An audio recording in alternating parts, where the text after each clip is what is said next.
Mana prostata bezi. Bu yerda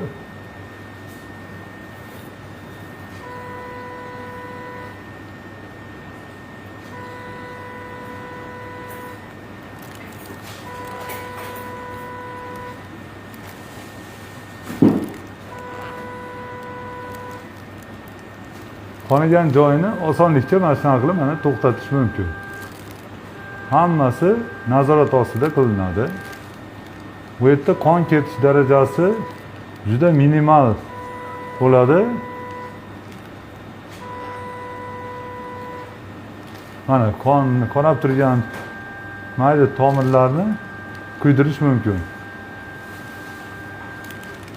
Mana hozirgi ko'rinishi, yana hozir tozalaymiz.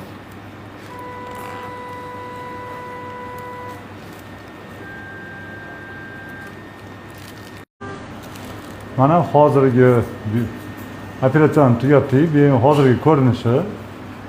Mana CD kanal to'la ochilgan.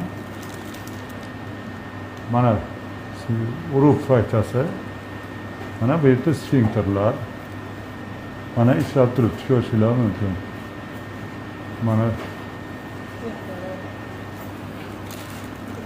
bu yerda ozgina kalkulyatsiya qilamiz. Shu bilan operatsiyamiz tugadi. Operatsiya davomiyligi 35 minut. Mana CD kanallari ochiq, hamma yaxshi bo'ldi.